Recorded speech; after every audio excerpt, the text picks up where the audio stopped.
Howdy folks, Tom Bowles from Bass Gear Magazine, and I'm here today with a first look review of the exciting new Kinetix 800 bass head from Genzler Amplification.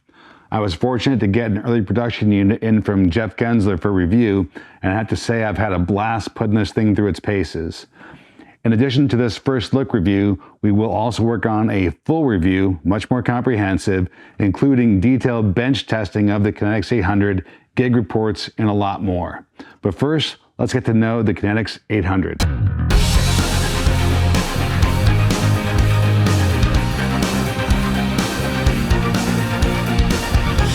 Hello there, Tom Bowles of Bass Gear Magazine, and we have a first look at the brand new Kinetix 800 bass head from Genzler Amplification.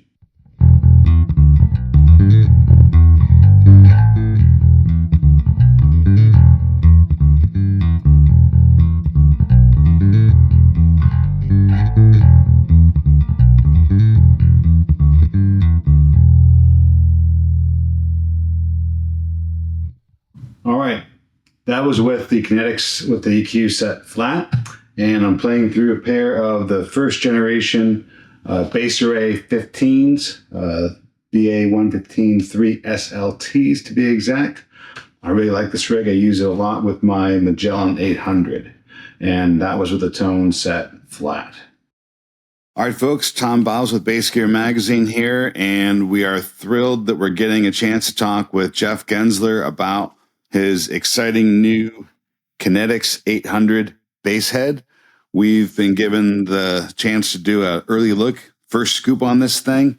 I love it. You're going to hear more about my thoughts in a little bit, but I wanted to get Jeff on the chat here and kind of pick his brain about what went into designing this. So first off, once again, Jeff, thanks for the chance to take a look at the Kinetix 800. Well, thank you. We're excited about it, and it's great that it's finally coming to fruition and getting out there, so we're excited. So for those who don't know, the Kinetix is based on the 800 watt power section that the Magellan uses, but it has 3 tubes in the preamp section of it.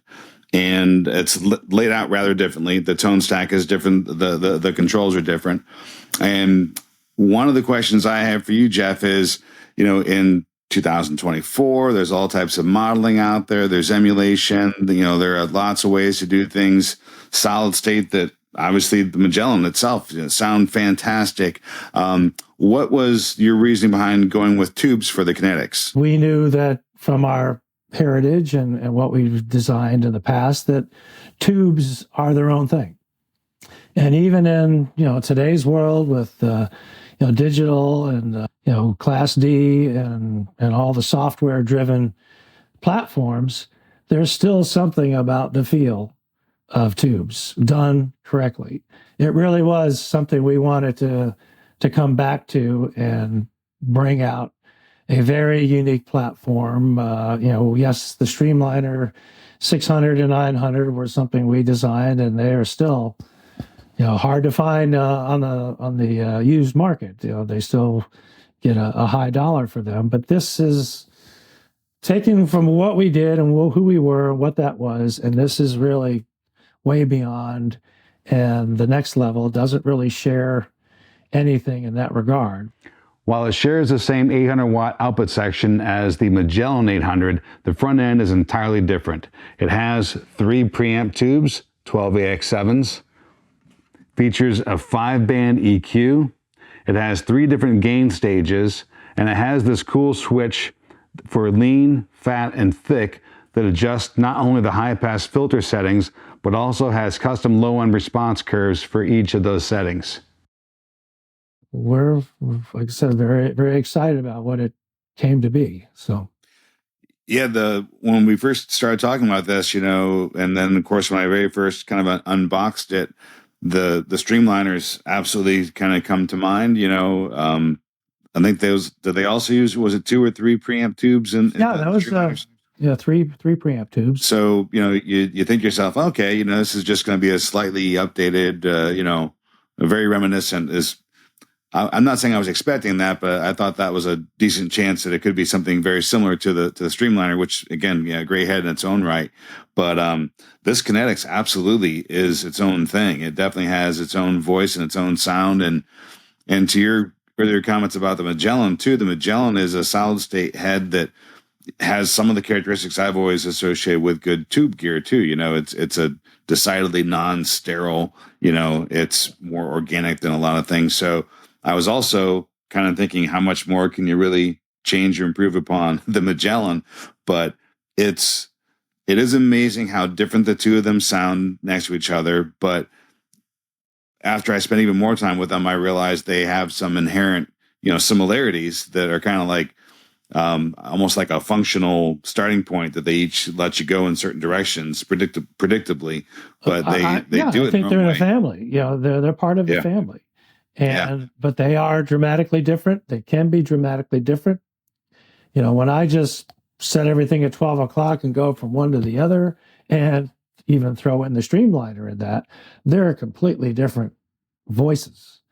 And this Kinetix is a completely different voice from the Streamliner. The beauty of this amp is the power supply for the tubes are running at 300 volts. We came back to redesigning a power supply that was more traditional with the transformer and filter caps, and again, completely different than what we did with the Streamliner. But that was something that our vendor, easily able to source and manufacture the transformer. We could have the transformer made exactly the way we wanted it. That's where we came from. But the power supply and the tubes took a very long time to move through, and some of the upheaval with the world and electronics world in the 2021, 2022 was part of that. So you're running 3 12AX7s in the Kinetix, and I believe those are JJs. Yes.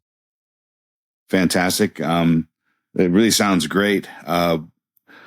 I'll go about it more when I have my hands-on review, but one of the things I really like about it is it has some bounce to it, and there's a lot of harmonic content and excitement going on. So, a lot of people have different versions of what tube sounds like, but to me, like those two things, like the bounce and the harmonic excitement, are what I think, in my mind, really good tube gear brings to the table. I have to say I'm loving the Kinetix 800 so far, but I'm also a longtime fan of its big brother, the Magellan 800 from Genzler Amplification. They both have the same 800 watt output section, but their front ends, of course, are totally different. In addition to being tube versus solid state, they have different EQ setups and different feature sets. So I have them both set with the tone controls all at noon, which I know isn't necessarily flat, but it is a starting point. And both amps are set to the 4 to 8 ohm output section switch. They also can go 2.67 ohms. And I have them gain matched to the same volume, so I'm going to play some simple lines through both of them, and let's see how they sound.